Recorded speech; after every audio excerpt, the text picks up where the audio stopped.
आज हम बनाएंगे मशरूम के कोफ्ते।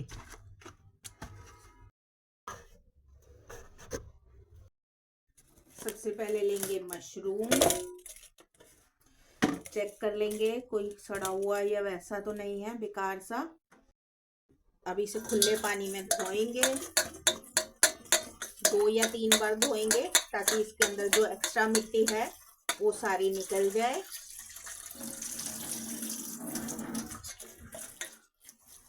जरूरत पड़े तो थोड़ा सा रगड़ भी लीजिए।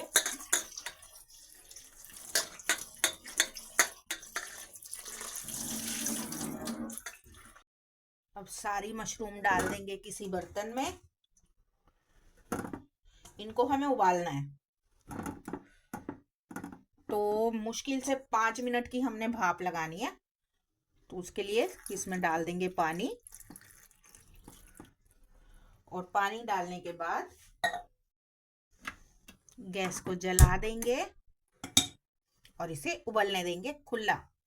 ये 2 हरी मिर्च, 1 प्याज, अदरक का टुकड़ा और थोड़ा सा लहसुन, ये हमें कोफ्ते में डालने के लिए चाहिए, ग्रेवी के लिए नहीं चाहिए। अदरक, लहसुन और प्याज को रफली छील लेंगे।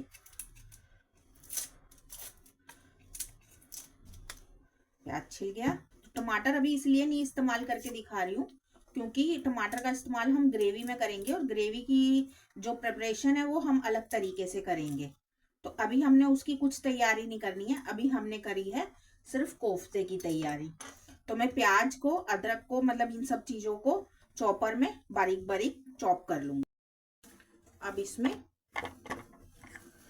मैं प्याज और लहसुन डालूंगी क्योंकि जो अदरक है वो कद्दूकस की जाएगी। अगर कद्दूकस नहीं की तो किसी के मुंह में आती है। और हरी मिर्च बारीक बारीक काटी जाएगी।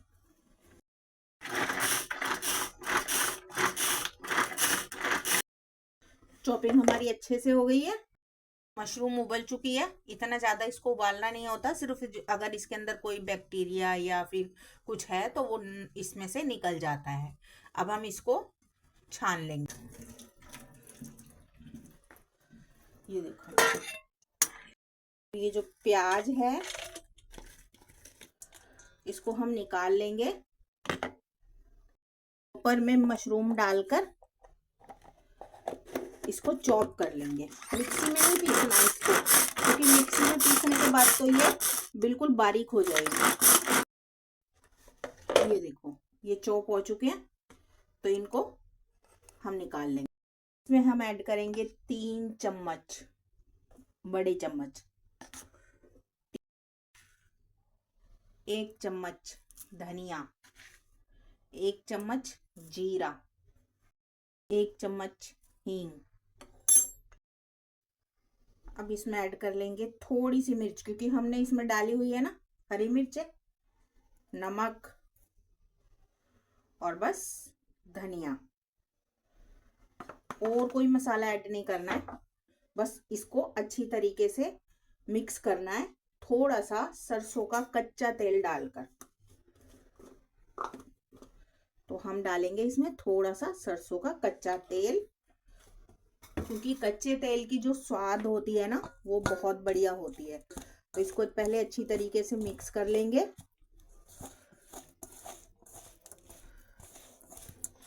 ये देखिए, इस तरीके से।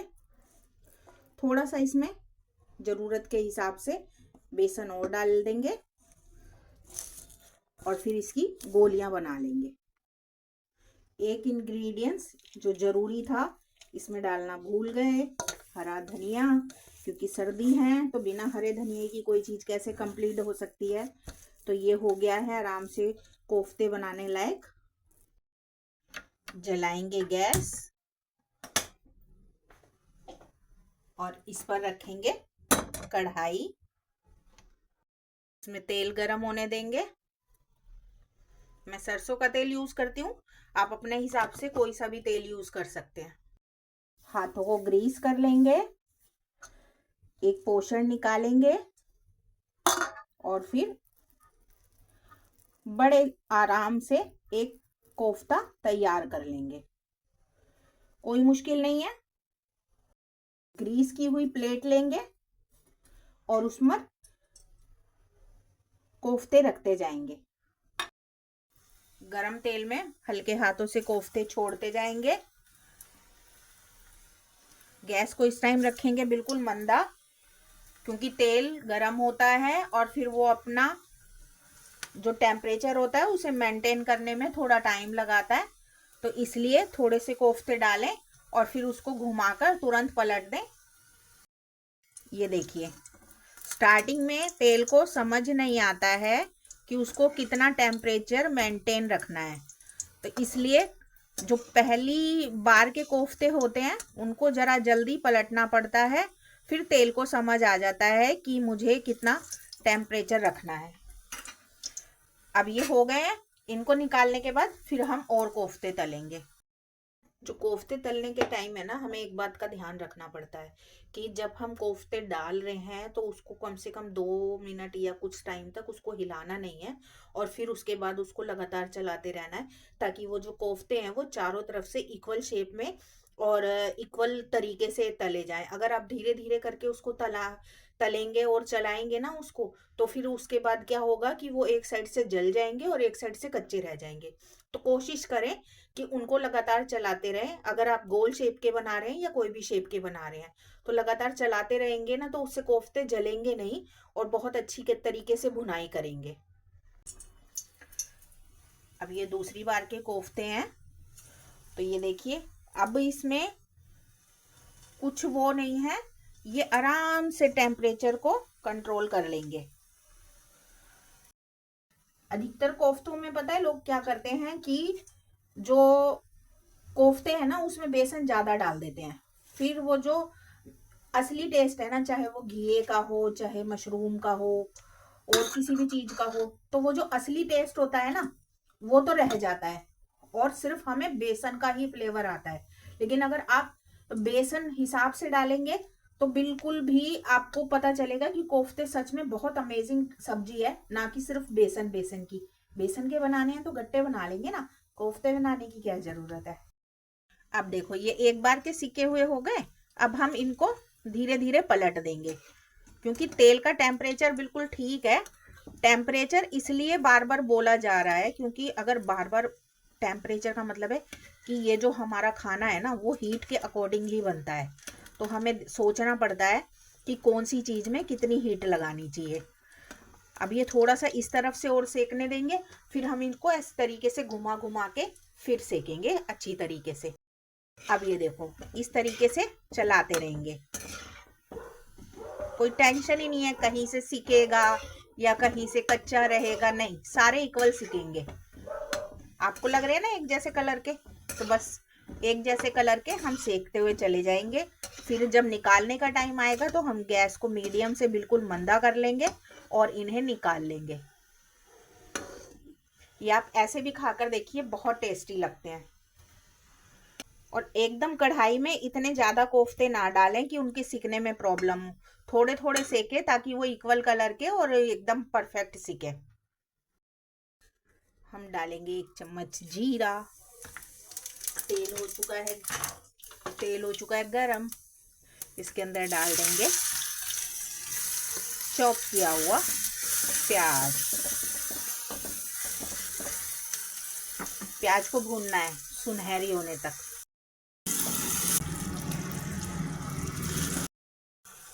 हमने प्याज में ऐड कर लिया है, थोड़ा सा अदरक लहसुन भून लिया और उसमें डाल दिया है थोड़ा सा पानी। अब डालेंगे इसमें मसाला, 1 चम्मच लाल मिर्च, थोड़ी सी हल्दी,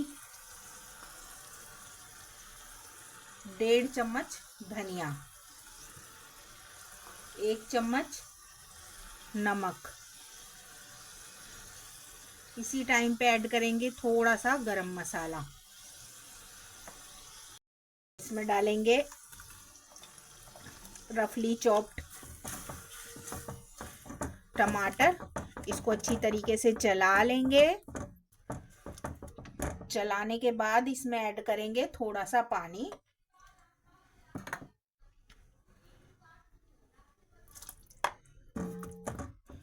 अब मसाले को भुनने देंगे जब तक ये मसाला और तेल सेपरेट ना हो जाए। सफाई भी हाथ की हाथ करते रहना जरूरी है, क्योंकि अगर सफाई नहीं करेंगे तो काम कैसे चलेगा। ये हमने रख दिए कोफ्ते। मसाले को अच्छी तरीके से टमाटर और जो प्याज है उसको मिक्स कर करके भून लेंगे। अभी अच्छी तरीके से दानेदार मसाला हो चुका है ना, बस अब इसको अच्छी तरीके से भून लेंगे कि इसका तेल बिल्कुल सेपरेट हो जाए।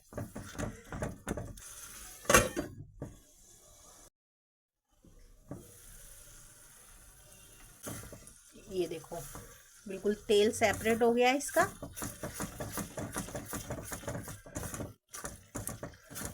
अब इसके अंदर हम डालेंगे गरम किया हुआ पानी।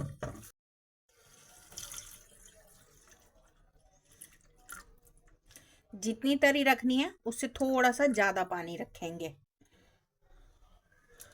और अच्छी तरीके से चला देंगे। थोड़ा सा ऐड करेंगे इसमें हरा धनिया और इसको अच्छी तरीके से उबलने देंगे। तो इसे अभी हम ढक कर रख देते हैं और तेज गैस पर 2-3 मिनट तक उबलने देते हैं, ताकि पानी का जो कच्चापन है वो निकल जाए। वैसे तो ये गर्म पानी है, जल्दी से उबल जाएगा। ये उबल गया है अच्छी तरीके से।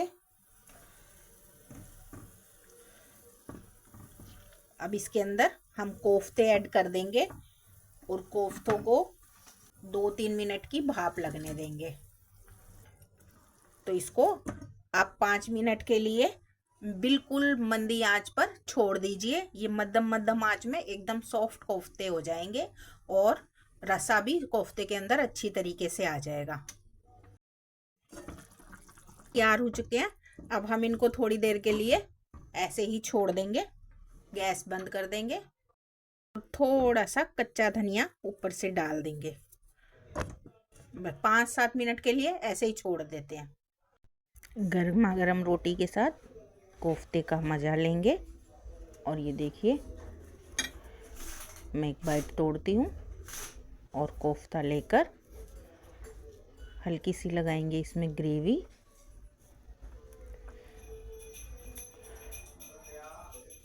और इसको चखते हैं।